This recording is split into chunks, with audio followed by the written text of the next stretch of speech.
El año 69 a.C., dos grandes imperios combatían por el control del mundo mediterráneo. Al oeste se encontraban los poderosos romanos y al este los igualmente poderosos partos, descendientes de los persas. Pero entre estas dos superpotencias, en el sur de la actual Turquía, se encontraba el reino independiente de Comagene. Su capital, Samosata, estaba situada a orillas del río Éufrates. La ciudad era un importante centro comercial de la región.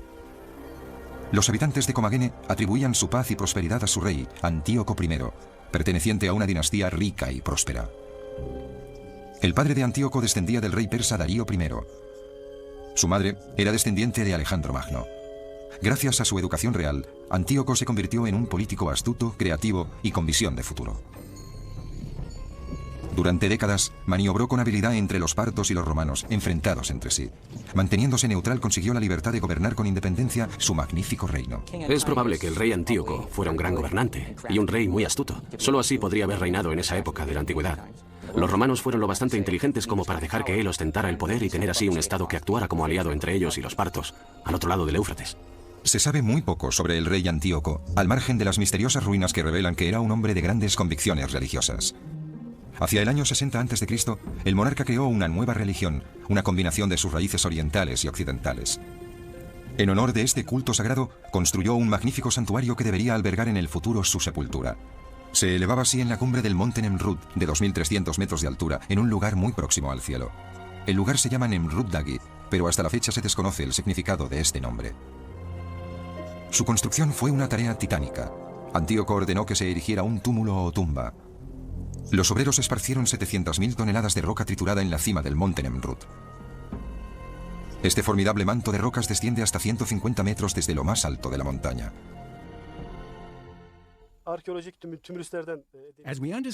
Por lo que sabemos de otros túmulos arqueológicos, los mausoleos se construyen para el noble o el rey y se recubren de arena o esquirlas de piedra. Después de su muerte, los restos de Antíoco se situarían en una cámara funeraria en el interior del mausoleo de forma piramidal. El túmulo de Nemrut Dagi recuerda las pirámides del antiguo Egipto. Y desde que los egipcios construyeran las pirámides, muchas culturas del mundo han utilizado esta forma triangular como símbolo funerario. Además de construir el túmulo, se decoró el santuario con extraordinarias obras de arte.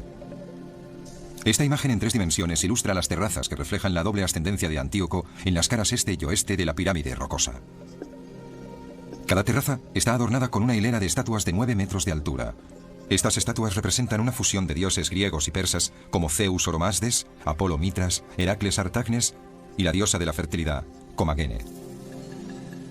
Como se consideraba un rey dios, Antíoco colocó su propia estatua entre las demás deidades. Es probable que las estatuas y los relieves en arenisca de Nemrut Dagi se tallaran in situ, de manera que los grandes bloques se subieron hasta allí arriba. La arenisca se habría tallado parcialmente en las terrazas y se colocaron en su sitio con un elaborado sistema de andamios y grúas.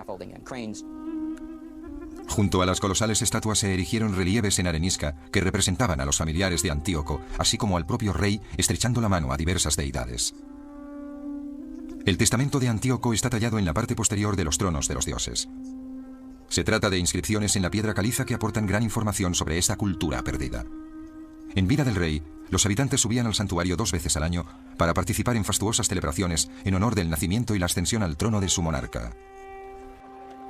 Las ceremonias debían ser realmente espectaculares. Se celebraban banquetes y había muchos sirvientes que se ocupaban de todo lo necesario en estas jornadas en el gran recinto de Nemrut Dagi. Se trataba de un acontecimiento realmente importante. Durante las ceremonias, una serie de danzarinas bailaban al son de las flautas mientras una llama eterna flameaba en un altar. Estas celebraciones marcaron la edad de oro de la dinastía de Comagene. Pero esta época gloriosa no iba a durar mucho. Antíoco terminó enredándose en una peligrosa red política al intentar complacer tanto a los romanos como a los partos. Solía sobornar a los emperadores romanos con oro y plata a cambio de la independencia de su reino. Pero al final, sus artimañas no dieron el resultado esperado. Hacia los últimos años de la vida de Antíoco, tuvo lugar una cruenta batalla y se produjeron serias intrigas políticas entre los partos. Algunas fuentes creen que Antíoco podría haber sido asesinado como consecuencia de todo ello. Alrededor del año 34 a.C., el rey Antíoco, el gobernante supremo, falleció. La causa de su muerte está envuelta en un halo de misterio. Sabemos que entre los años 30 y 40 a.C. se produjo el asesinato de un gobernante destacado. El texto romano es ambiguo porque utiliza el pronombre él, de modo que no sabemos con certeza a quién se refieren los antiguos escritores romanos. Yo creo que se refieren a Antíoco, y que fue él quien murió asesinado. Si Antíoco fue asesinado, ¿qué hicieron los asesinos, seguramente los partos, con su cadáver? Según las inscripciones en Nemrut Dagi, Antíoco está enterrado dentro de su mausoleo piramidal. Ningún texto romano o persa sugiere otra cosa. Muchos suponen que a su muerte el rey fue divinizado y ascendió a los cielos para ocupar su trono celestial mientras sus restos mortales recibían sepultura. En cuanto a la tumba de Antíoco, creo que podemos afirmar que debía ser majestuosa. Debía contener oro en abundancia, ébano y hermosos recipientes, quizá de plata, que representarían el poder que ostentaba. Tras la muerte del rey, sus descendientes debieron esforzarse por mantener el esplendor de su reinado, mientras la maquinaria de guerra romana se hacía con un mayor control de Asia Menor. Aproximadamente hacia el año 72 después de Cristo, el pueblo de Comagene perdió el control de su tierra soberana. Los soldados romanos saquearon este pequeño estado y lo anexionaron a la provincia de Siria. La mayoría de palacios y edificios fueron destruidos. Nemrut Dagi sobrevivió al saqueo, pero permaneció en condiciones de absoluto abandono durante más de 1800 años, de modo que la tumba de Antíoco debió ser presa de los saqueadores. Pero el difunto rey dejó un mensaje agorero a quienes entraran sin autorización en su última morada. Si algún hombre roba o viola la entrada de forma impía, no puede esperar un destino feliz. Así es como en el siglo XIX los exploradores descubrieron el misterioso santuario funerario. No sabemos si se produjo un saqueo o si tal vez jamás estuvo ocupado. Aisladas en la cumbre de una montaña, las ruinas de Nemrut Dagi nos recuerdan la devastación de una civilización olvidada. Durante casi 2000 años, la naturaleza ha profanado el santuario funerario. Los terremotos, la ferocidad del viento y las tormentas de nieve le desposeyeron de su antigua gloria. Las estatuas colosales cayeron de sus tronos. Sus enormes cabezas rodaron por el terreno y muchos de los relieves se hicieron añicos. Únicamente el túmulo piramidal de piedra sobrevivió a los elementos, algo que parece simbolizar el gran poder del rey, que supuestamente yace sepultado en su interior. Las piedras del túmulo no han dejado de desprenderse y sin embargo sigue pareciendo que están todas en su sitio. No hay ningún hueco, es muy misterioso. Cuando el anterior reino de Comagene cambió de liderazgo y de religión, el santuario fue abandonado. A finales del siglo XIX, los turcos otomanos dominaban la región. Este pueblo practicaba el Islam y adoraba a un único dios, a diferencia de los antiguos peregrinos de Nemrut Dagi que veneraban a muchos. De hecho, Nemrut Dagi siempre fue un lugar conocido, pero lo fue para la población kurda. En Occidente era desconocido, de modo que siempre hubo grupos de nómadas que pasaban el verano en lo alto de la montaña y que descendían a los valles en invierno. A lo largo de un milenio siempre hubo gente que iba y venía por ese sitio. El primer occidental que descubrió este lugar fue Charles Sester, un ingeniero de caminos alemán. En 1881, mientras reconocía la cordillera al sur de Turquía, encontró unas curiosas formaciones rocosas. Su inusual estilo le hizo pensar que había descubierto unas ruinas asirias.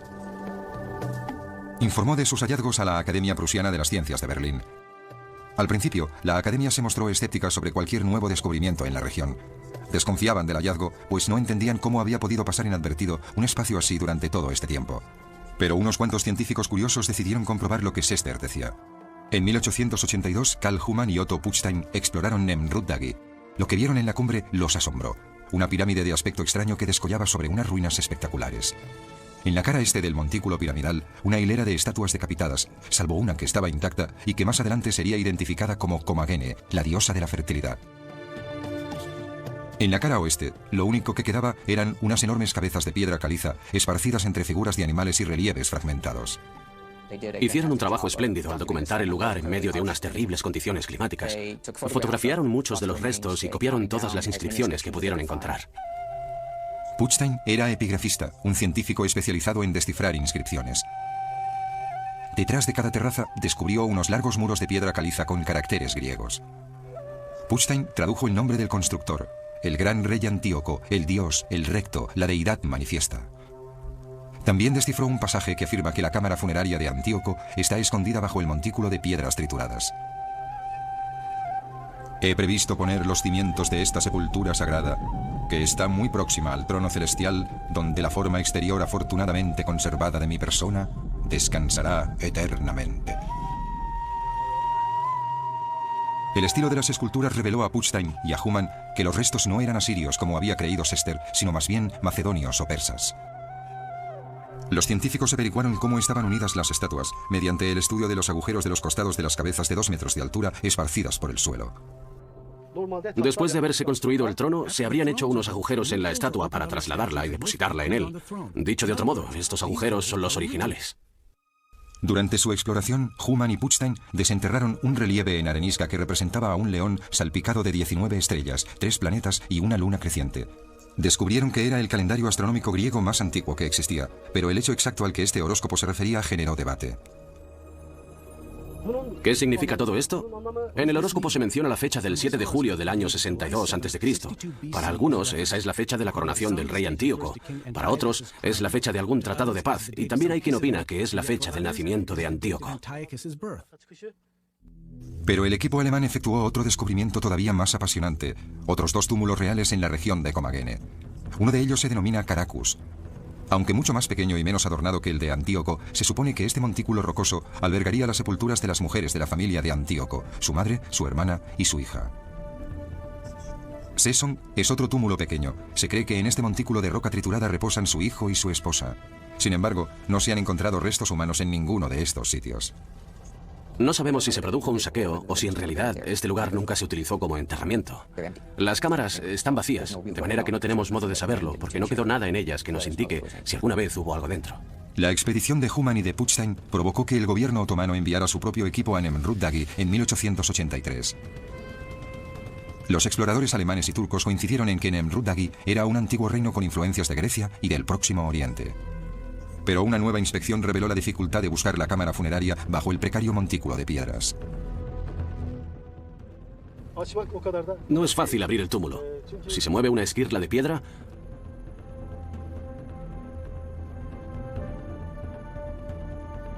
todo el túmulo se desliza y lo sepulta a uno debajo. Al final, la falta de interés y de financiación motivaron que el santuario fuera abandonado de nuevo, por lo menos hasta la segunda mitad del siglo XX. Fue entonces cuando una arqueóloga estadounidense retomó la búsqueda de la cámara funeraria de Antíoco. Cuantas más cosas descubría sobre Antíoco, más convencida estaba Goel de que este lugar maravilloso y austero a un tiempo no podía ser otro que la tumba del rey. Corría el año 1953. Teresa Goel, una arqueóloga estadounidense, inició en solitario una ambiciosa expedición. Quería desentrañar los misterios que rodeaban a Nemrut Dagi y encontrar la tumba del rey Antíoco. Esta licenciada en arquitectura de Nueva York empezó a interesarse por este espectacular lugar cuando estudiaba arqueología en la New York University en la década de los años 30. En 1946, después de la Segunda Guerra Mundial, Goel fue a Turquía para excavar el antiguo yacimiento de Tarso. Pero anhelaba visitar el poco explorado yacimiento de Nemrut Dagi. A principios de los 50, Goel solicitó permiso al Ministerio de Cultura turco para poder iniciar las excavaciones que debían llevarle hasta la tumba de Antíoco. Enseguida se dio cuenta de que los anteriores expertos habían sido injustos con Antíoco y Nemrut Dagi y se propuso realizar una reivindicación del monarca y su reino. Pero Goel no estaba licenciada en arqueología y se sentía algo insegura de su posición frente a los arqueólogos más prestigiosos del mundo. Así que pensó que este podría ser el camino para que sus colegas la aceptaran. Goel no parecía reunir las condiciones para llevar a cabo una excavación en aquella desolada región musulmana. Con 52 años se estaba quedando sorda y tenía problemas crónicos en los pies. Aún así, su decisión de excavar era implacable. Podría decirse que mi tía Tess era única. No he conocido a nadie como ella. Era distinta de las demás mujeres de su generación. Todo en ella era diferente. Su forma de vestir y de hablar. Estudió en Radcliffe en una época en la que todas las demás mujeres eran educadas para ser esposas ejemplares. De hecho, en 1923, sus padres, judíos ortodoxos estrictos, le concertaron un matrimonio con Cyrus Leventhal, hijo de un rabino. Tuvieron un hijo llamado Jay, pero el matrimonio resultó un fracaso. Me di cuenta de que mi vida era una situación de continua itinerancia. Por eso mi matrimonio no tenía ningún futuro. Es una suerte que haya muchas esposas ejemplares en el mundo. No sería bueno que la sociedad tuviera que depender de personas como yo. El matrimonio era un impedimento para lo que Goel pretendía llevar a cabo. Apartó de su vida todo lo que suponía una interferencia. Todas las distracciones externas, incluido su hijo, al que dejó al cuidado de su hermana mayor. El camino poco convencional de Goel la condujo a la primera de sus muchas expediciones a Nemrut Dagi. En otoño de 1953 llegó a la antigua ciudad de Estambul, un bullicioso puerto comercial que conecta a Europa con Oriente. Tomó un autobús destartalado hacia el sur y se convirtió en la primera mujer occidental que entró en la región musulmana de Anatolia. Ahí efectuó el recorrido hacia la cumbre del monte Nemrut en Mula. Llegó exhausta a la cima, pero lo que allí vio fue suficiente para una reanimación inmediata.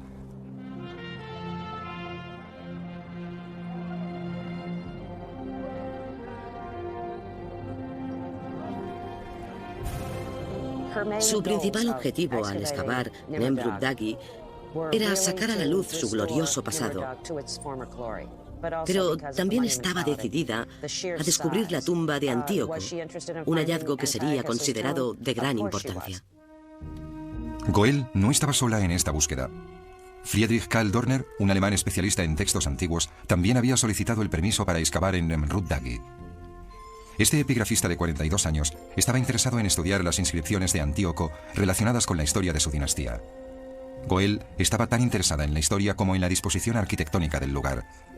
Y para ambos, el hallazgo de la tumba se había convertido en una auténtica obsesión. Las autoridades turcas habían concedido el permiso a los que debían trabajar en el mismo lugar conjuntamente, y eso pareció funcionar muy bien al principio. Acordaron que Goel sería la directora de las excavaciones y que Dorner sería su epigrafista. Dorner iba y hacía su trabajo, y después Tessie iba y hacía el suyo. Evitaban así coincidir en el lugar en la medida de lo posible. Los dos mantenían una rivalidad que podría calificarse de amistosa, a pesar de sus evidentes diferencias. Goel era judía ortodoxa y, según ella, Dorner había trabajado supuestamente para Hitler durante la Segunda Guerra Mundial. Friedrich Karl Dorner tenía una personalidad muy fuerte y era bastante contradictorio. Mi padre lo describía como una persona que había trabajado como criptógrafo para los nazis durante la guerra, pero era un profesional excelente. Era la persona más capacitada para leer lo que estaba escrito en esos muros. A pesar de la abierta competitividad, lograron trabajar juntos, ya que Goel se concentró en el yacimiento. Entabló amistad con los campesinos kurdos locales que la ayudaban en la excavación. Se adaptó enseguida a las costumbres musulmanas, hablaba turco y kurdo con fluidez y se ganó el respeto de su equipo formado solo por hombres. Los rituales sociales y religiosos de este lugar son muy complicados. Las mujeres no se arremangan por encima de los codos ni aparecen con el cabello descubierto. Intento actuar siempre con mucho cuidado para no ofender su sensibilidad. Una de las cosas que recuerdo muy bien es su interés por dar atención médica a la gente cercana a Nemrut Dagi. Acudían a ella con alguna infección, les cuidaba y les daba penicilina, y eso era un milagro para ellos. La zona estaba muy aislada en aquella época. Kermit, el hermano de Goel, la acompañó a las excavaciones equipado con una cámara de 16 milímetros. Captó estas excepcionales imágenes del yacimiento. La cumbre era árida y seca. El agua era transportada por mulas desde una fuente que se encontraba situada a más de hora y media de distancia. La higiene no era muy frecuente y el agua estaba helada.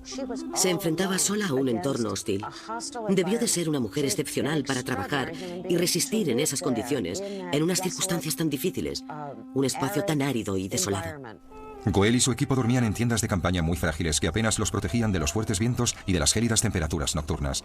A pesar de la dureza de las condiciones ambientales, Goel no dejaba de alentar a su equipo, ocupándose de proporcionarles una buena alimentación y algún que otro detalle. Llevaba consigo un aparato para hacer helados, chocolate y confites, y cuando notaba que la tensión aumentaba entre los miembros del equipo en el yacimiento, le pedía a su hermano Kermit que fuera a buscar un poco de hielo. Cuando ella decía esto, todos sabían que se trataba de un momento de dificultad. Sabían que debían templar los ánimos. Era ella la primera que se anticipaba con su actitud a crear un ambiente relajado y... Gracias a su generosidad, el equipo kurdo la ayudaba con entusiasmo a resolver los misterios que rodeaban al santuario que se elevaba sobre sus pueblos. Goel quería descubrir quiénes eran estos dioses y por qué Antíoco los veneraba. Y no estaba convencida de que fuera únicamente por influencia helenística.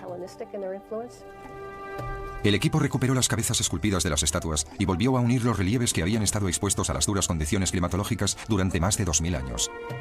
Durante el proceso, Goel descubrió que la dinastía de Antíoco no solo había recibido las influencias de las culturas helenística y persa, sino también de las culturas indígenas de la región, en concreto de los antiguos hititas, que tuvieron su esplendor en el siglo XII a.C. Esto explica el estilo excepcional de las esculturas y aporta datos muy valiosos sobre el yacimiento funerario. Cuantas más cosas descubría Goel sobre Antíoco, más convencida estaba de que este maravilloso y austero paisaje debía ser su tumba. A continuación veremos cómo se usaron las técnicas de exploración más sofisticadas de su época para encontrar la tumba. Es imposible acceder a esa cámara sin destruir el yacimiento.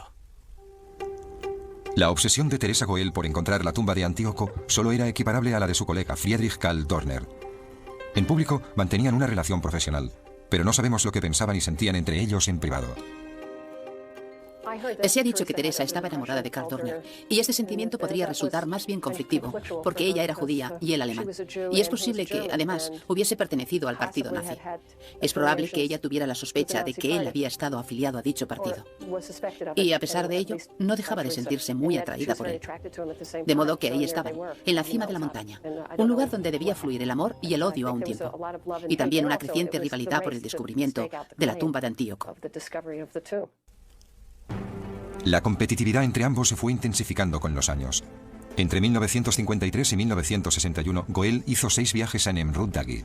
Estudió y registró las esculturas. También empezó a excavar para encontrar la cámara funeraria de Antíoco. No existe un acceso evidente. Teresa Goel realizó la excavación basándose en el lugar donde se encontraban las cámaras funerarias de otros túmulos reales de Comakene. El descubrimiento en el siglo XIX de los otros 2 túmulos, el de Caracus y el de Sesson, le hizo ser optimista sobre el hallazgo de los restos en Nemrut, a pesar de que estos túmulos se encontraron vacíos. Fue así como empezó a enviar equipos para buscar posibles puntos en los que excavar. Construyeron protecciones de madera para evitar que las piedras cayeran, a pesar de que caían igualmente. Después, utilizaron un equipo sísmico italiano que efectuaba pequeñas cargas de dinamita para captar ecos de lo que llamaban anomalías y que, según tengo entendido, también causaron algunos desperfectos. Durante los años en que Goel abrió túneles para encontrar la tumba escondida, se produjo un pequeño desastre en el santuario. La cabeza de la diosa Commagene, la única estatua que permanecía intacta, se desprendió del torso.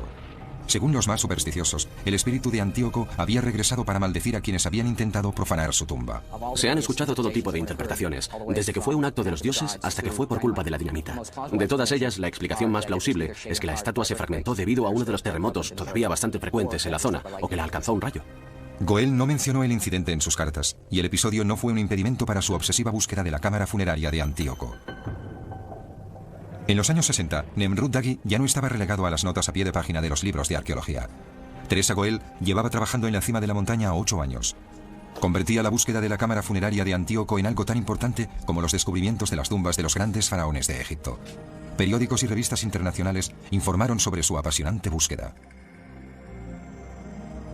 La publicidad sirvió para la aportación de fondos económicos al yacimiento. En 1963, Goel exploró de nuevo el túmulo, esta vez utilizando el equipo más avanzado de la época.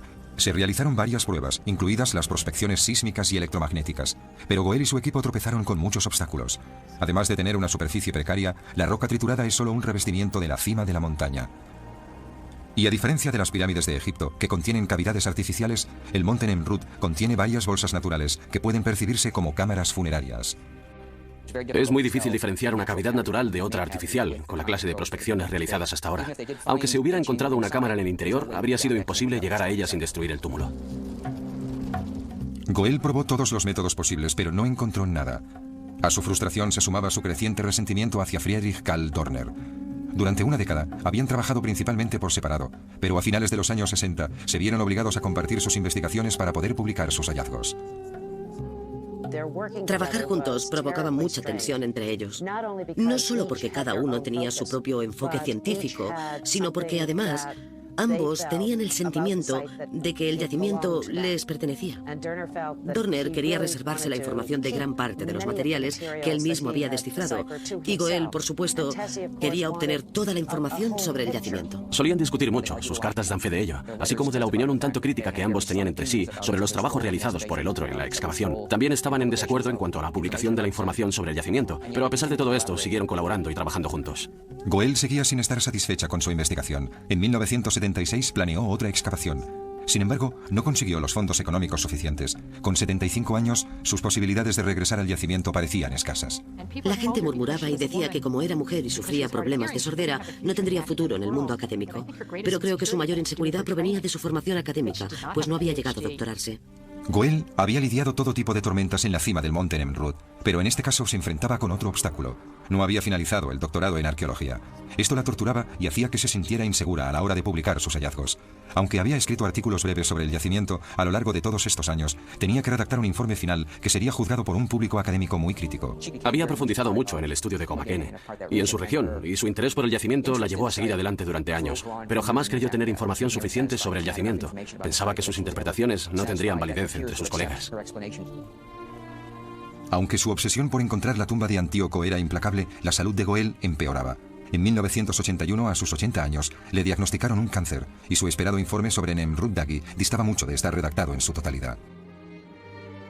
Su hermano Kermit se negó a permitir que la que había sido la obra de su vida quedara incompleta, así que solicitó para su hermana la ayuda de varios expertos en la materia. Donald Sanders, doctor en arqueología, aceptó la propuesta de Kermit para terminar el libro de Goel. Cuando me convertí en la persona que iba a recopilar toda la información aportada por Teresa Goel sobre Nemrut Dagi, tuve la posibilidad de hablar con ella muchas veces y decirle que la obra de su vida iba a publicarse para provecho de la comunidad arqueológica. A Goel, débil y postrada en la cama, le entristecía saber que no volvería a visitar nunca el santuario en lo alto de la montaña. Vivió sus últimos años reflexionando y lamentándose. Se sentía decepcionada por no haber terminado una publicación final sobre el yacimiento. También se sentía muy frustrada por no haber encontrado la tumba de Antíoco. Le invadía el resentimiento porque no podría terminar aquello a lo que había dedicado toda su vida. Aquello que había sido considerado de gran interés por la comunidad arqueológica mundial. E incluso sentía rabia por el hecho de que Dorner pudiera seguir adelante y ella no. El 18 de diciembre de 1985, Teresa Goel falleció. Tenía 84 años. Su hermano Kermit cumplió con su última voluntad. Esparció sus cenizas en la cima del monte Nemrut. A continuación veremos cómo el rival de Teresa Goel prosiguió la búsqueda de la tumba de Antíoco en Nemrut Dagi. Creo que no debería reanudarse la búsqueda de la tumba de Antíoco, porque no pueden hacerse más análisis del yacimiento sin destruirlo más todavía. Pero los misterios que envolvían a Nemrut Dagi continuaron tras la muerte de Teresa Goel, y Friedrich Karl Dorner prosiguió con el legado de su colega y rival. En 1984, Dorner regresó a Nemrut para efectuar unos trabajos de restauración, aunque no disponía de fondos económicos para devolver al yacimiento el esplendor del que había gozado en el pasado. Dorner estaba dispuesto a dejar su propia huella en el lugar, así que se puso a buscar la tumba perdida de Mitrídates I, padre de Antíoco, situada al parecer en Arsamella, a unos 50 kilómetros de Nemrut Dagi. Sin embargo, Arsamella no posee ningún túmulo, solo 2 túneles profundos abiertos en la montaña. Una inscripción sobre un túnel informa de que Antíoco sepultó en él a su padre. Pero no existe ninguna cámara funeraria. Sabemos que en Arsamella podría haber existido una serie de estatuas colosales parecidas a las de Nemrut Dagi, y que es probable que Mitrídates estuviera enterrado allí, pero no ha aparecido ninguna indicación sobre sepultura alguna. Dorner se sentía desanimado por no haber encontrado cámaras funerarias reales en la región, y le entristecía que Goel no hubiera terminado de escribir el libro sobre su investigación conjunta. A pesar de que él mismo había publicado algunos artículos breves sobre sus trabajos en Nemrut, confiaba en que fuera Goel, que había sido la directora de la excavación, quien publicara un informe definitivo sobre sus hallazgos. Tuve ocasión de conocer a Friedrich Karl Dorner. Le vi una vez en Alemania. Le pregunté si tenía algún material que pudiera serme útil, y se mostró muy dispuesto. Le interesó bastante saber que su trabajo en Nemrut Dagi se publicaría finalmente. Al igual que Goel, Dorner no vivió lo suficiente para haber publicado el libro. Murió en 1992, a los 81 años. Y para no ser menos que su antigua rival, sus cenizas también fueron esparcidas en la cima del monte Nemrut. En 1996, Donald Sanders terminó la edición sobre la investigación de Teresa Goel en un monumental libro de 2 volúmenes. Se publicó 11 años después de su muerte. También incluía el análisis de las esculturas y las inscripciones de Friedrich Karl Dorner. El libro devolvió a Nemrut Dagi la importancia de haber sido considerada como una de las maravillas de la antigüedad. El interés por Nemrut Dagi no ha decrecido con la muerte de sus descubridores, las 2 personas que dieron a conocer al mundo la existencia de este yacimiento excepcional. En 1988, Nemrut Dagi fue declarado Parque Nacional Turco y Patrimonio de la Humanidad. Actualmente, miles de turistas suben hasta la cima de la montaña para contemplar el impresionante yacimiento y preguntarse si la tumba del rey Antíoco permanece oculta en algún lugar cercano. Pero la afluencia constante de visitantes a la zona ha afectado al santuario. Cientos de personas llegan hasta aquí todos los días. Se acercan hasta las estatuas y recorren el túmulo. Poco a poco van deteriorando lo poco que se conserva de las esculturas. Tenemos que impedir que la gente deteriore el yacimiento, de modo que sería mejor mantener a los visitantes en los bordes exteriores de las terrazas. Así podrían contemplar el yacimiento, pero sin acercarse a las estatuas. ¿Y qué otras exploraciones se han efectuado para localizar la tumba de Antíoco? En los últimos años se han realizado varias exploraciones sísmicas en torno al túmulo y se han obtenido algunos datos, pero no se ha determinado todavía dónde podría localizarse exactamente el mausoleo. Pero como arqueólogo, yo creo que Antíoco está enterrado en él. Es la pregunta del millón. ¿Dónde está la tumba de Antíoco? Creo que no debería reanudarse la búsqueda de la tumba de Antíoco, porque no pueden hacerse más análisis del yacimiento sin seguir destruyéndolo más todavía. Y no creo que merezca la pena continuar con la destrucción del yacimiento para buscar una tumba que tal vez no se encuentre nunca. Y que en el caso de que apareciera tal vez esté vacía o tal vez no esté intacta. La tumba escondida de Antíoco es solo uno más de los muchos misterios que quedan por resolver. A pesar de que la historia y los trabajos arqueológicos realizados en el santuario están totalmente publicados, siguen habiendo muchas preguntas sin respuesta. Creo que debería seguir siendo un misterio. En mi opinión, la disputa por un tesoro de esta magnitud puede ser peligrosa para la vanidad del espíritu humano. Puede que la tumba siga ahí, no lo sé. Pero prefiero ver el yacimiento y valorarlo por lo que es. Creo que lo más importante es el legado histórico, lo que representa en sí mismo. Este es el verdadero tesoro. Cuando visitas el yacimiento, eres consciente de que contiene todos estos secretos y no puedes dejar de preguntarte quién, qué y por qué. Sigue siendo uno de esos lugares maravillosos, que emanan una extraña fuerza, que es una mezcla de atracción y misterio. Cavidades artificiales, el monte Nemrut contiene varias bolsas naturales que pueden percibirse como cámaras funerarias. Es muy difícil diferenciar una cavidad natural de otra artificial, con la clase de prospecciones realizadas hasta ahora. Aunque se hubiera encontrado una cámara en el interior, habría sido imposible llegar a ella sin destruir el túmulo. Goel probó todos los métodos posibles, pero no encontró nada. A su frustración se sumaba su creciente resentimiento hacia Friedrich Karl Dorner. Durante una década habían trabajado principalmente por separado, pero a finales de los años 60 se vieron obligados a compartir sus investigaciones para poder publicar sus hallazgos. Trabajar juntos provocaba mucha tensión entre ellos. No solo porque cada uno tenía su propio enfoque científico, sino porque además ambos tenían el sentimiento de que el yacimiento les pertenecía. Dorner quería reservarse la información de gran parte de los materiales que él mismo había descifrado, y Goel, por supuesto, quería obtener toda la información sobre el yacimiento. Solían discutir mucho, sus cartas dan fe de ello, así como de la opinión un tanto crítica que ambos tenían entre sí sobre los trabajos realizados por el otro en la excavación. También estaban en desacuerdo en cuanto a la publicación de la información sobre el yacimiento, pero a pesar de todo esto, siguieron colaborando y trabajando juntos. Goel seguía sin estar satisfecha con su investigación. En 1976 planeó otra excavación. Sin embargo, no consiguió los fondos económicos suficientes. Con 75 años, sus posibilidades de regresar al yacimiento parecían escasas. La gente murmuraba y decía que como era mujer y sufría problemas de sordera, no tendría futuro en el mundo académico. Pero creo que su mayor inseguridad provenía de su formación académica, pues no había llegado a doctorarse. Goel había lidiado todo tipo de tormentas en la cima del monte Nemrut, pero en este caso se enfrentaba con otro obstáculo. No había finalizado el doctorado en arqueología. Esto la torturaba y hacía que se sintiera insegura a la hora de publicar sus hallazgos. Aunque había escrito artículos breves sobre el yacimiento a lo largo de todos estos años, tenía que redactar un informe final que sería juzgado por un público académico muy crítico. Había profundizado mucho en el estudio de Comagene y en su región, y su interés por el yacimiento la llevó a seguir adelante durante años, pero jamás creyó tener información suficiente sobre el yacimiento. Pensaba que sus interpretaciones no tendrían validez entre sus colegas. Aunque su obsesión por encontrar la tumba de Antíoco era implacable, la salud de Goel empeoraba. En 1981, a sus 80 años, le diagnosticaron un cáncer y su esperado informe sobre Nemrut Dagi distaba mucho de estar redactado en su totalidad. Su hermano Kermit se negó a permitir que la que había sido la obra de su vida quedara incompleta, así que... Una reivindicación del monarca y su reino. Pero Goel no estaba licenciada en arqueología y se sentía algo insegura de su posición frente a los arqueólogos más prestigiosos del mundo. Así que pensó que este podría ser el camino para que sus colegas la aceptaran. Goel no parecía reunir las condiciones para llevar a cabo una excavación en aquella desolada región musulmana. Con 52 años se estaba quedando sorda y tenía problemas crónicos en los pies. Aún así, su decisión de excavar era implacable. Podría decirse que mi tía Tess era única. No he conocido a nadie como ella. Era distinta de las demás mujeres de su generación. Todo en ella era diferente. Su forma de vestir y de hablar. Estudió en Radcliffe, en una época en la que todas las demás mujeres eran educadas para ser esposas ejemplares. De hecho, en 1923, sus padres, judíos ortodoxos estrictos, le concertaron un matrimonio con Cyrus Leventhal, hijo de un rabino.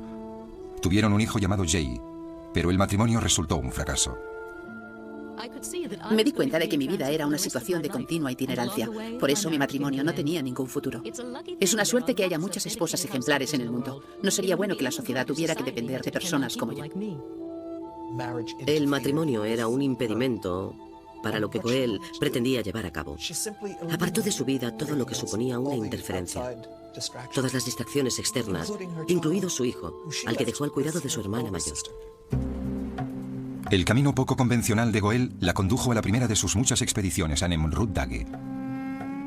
En otoño de 1953 llegó a la antigua ciudad de Estambul, un bullicioso puerto comercial que conecta a Europa con Oriente. Tomó un autobús destartalado hacia el sur y se convirtió en la primera mujer occidental que entró en la región musulmana de Anatolia. Ahí efectuó el recorrido hacia la cumbre del monte Nemrut en mula. Llegó exhausta a la cima, pero lo que allí vio fue suficiente para una reanimación inmediata.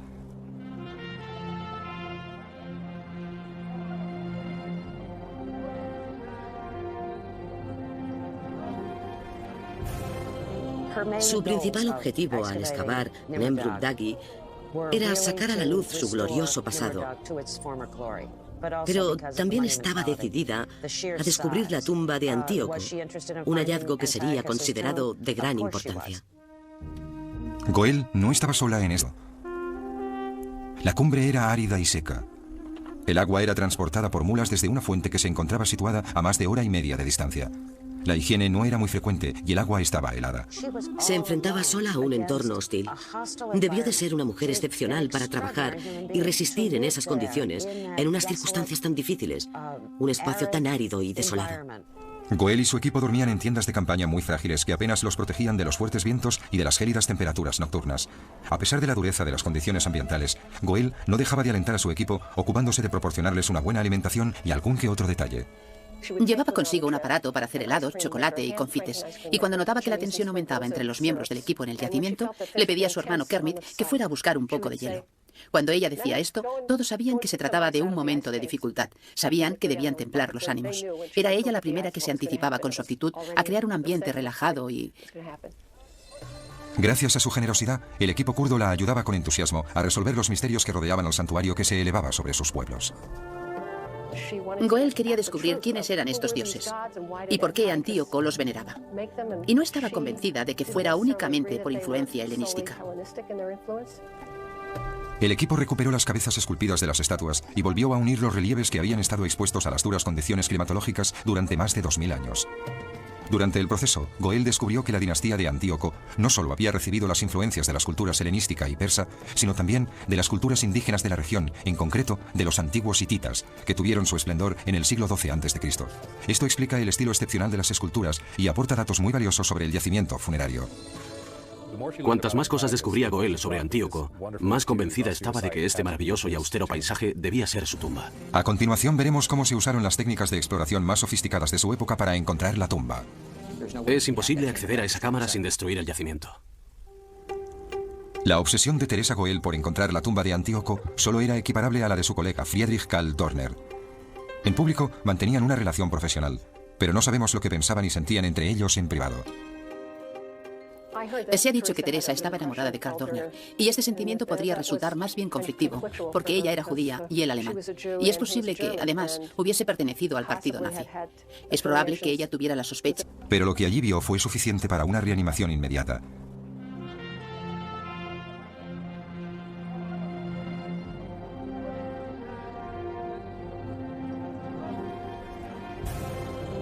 Su principal objetivo al excavar Nemrut Dagi era sacar a la luz su glorioso pasado, pero también estaba decidida a descubrir la tumba de Antíoco, un hallazgo que sería considerado de gran importancia. Goel no estaba sola en esta búsqueda. Friedrich Karl Dorner, un alemán especialista en textos antiguos, también había solicitado el permiso para excavar en Nemrut Dagi. Este epigrafista de 42 años estaba interesado en estudiar las inscripciones de Antíoco relacionadas con la historia de su dinastía. Goel estaba tan interesada en la historia como en la disposición arquitectónica del lugar. Y para ambos, el hallazgo de la tumba se había convertido en una auténtica obsesión. Las autoridades turcas habían concedido el permiso a los que debían trabajar en el mismo lugar conjuntamente, y eso pareció funcionar muy bien al principio. Acordaron que Goel sería la directora de las excavaciones y que Dorner sería su epigrafista. Dorner iba y hacía su trabajo, y después Tessie iba y hacía el suyo. Evitaban así coincidir en el lugar en la medida de lo posible. Los dos mantenían una rivalidad que podría calificarse de amistosa, a pesar de sus evidentes diferencias. Goel era judía ortodoxa, y según ella, Dorner había trabajado supuestamente para Hitler durante la Segunda Guerra Mundial. Friedrich Karl Dorner tenía una personalidad muy fuerte y era bastante contradictorio.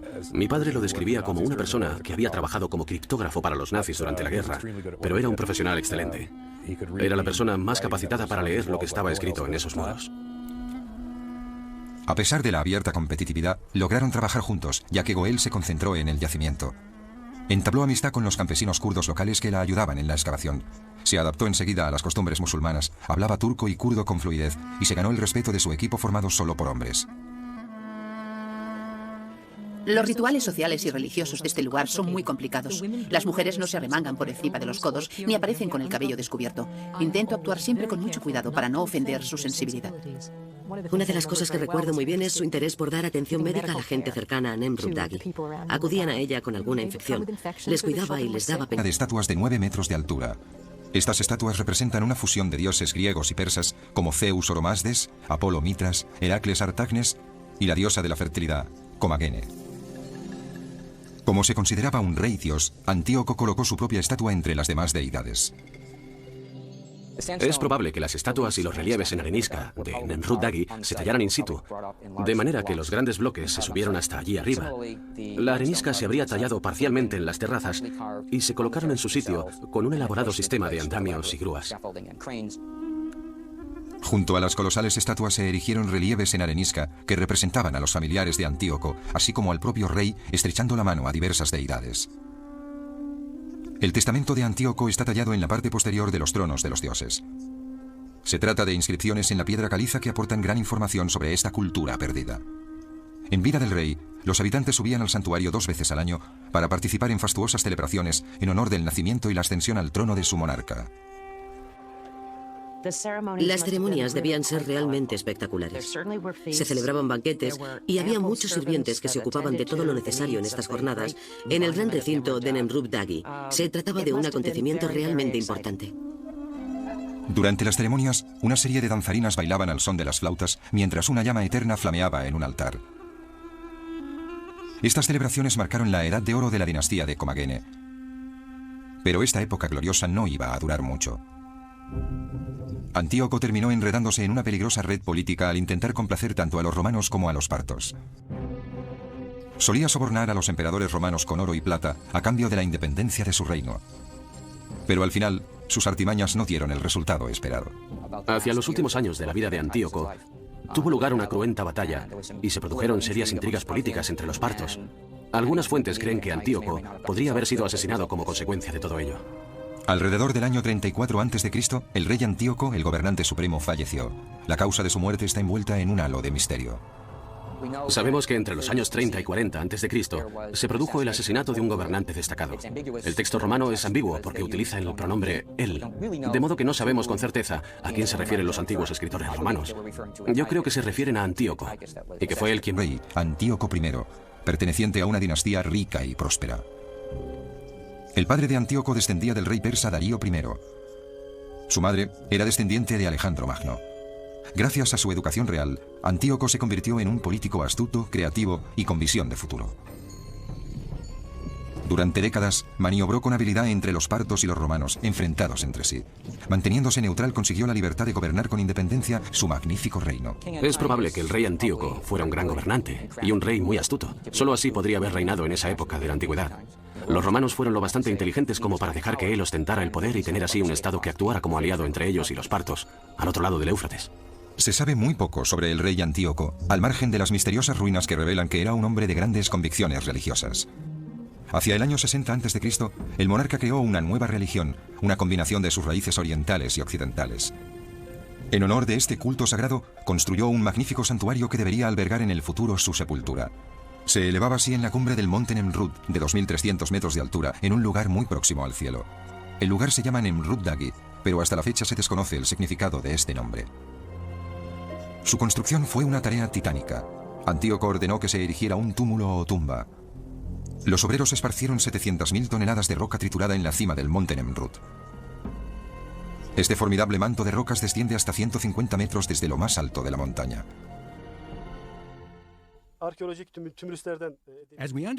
Por lo que sabemos de otros túmulos arqueológicos, los mausoleos se construyen para el noble o el rey y se recubren de arena o esquirlas de piedra. Después de su muerte, los restos de Antíoco se situarían en una cámara funeraria en el interior del mausoleo de forma piramidal. El túmulo de Nemrut Dagi recuerda las pirámides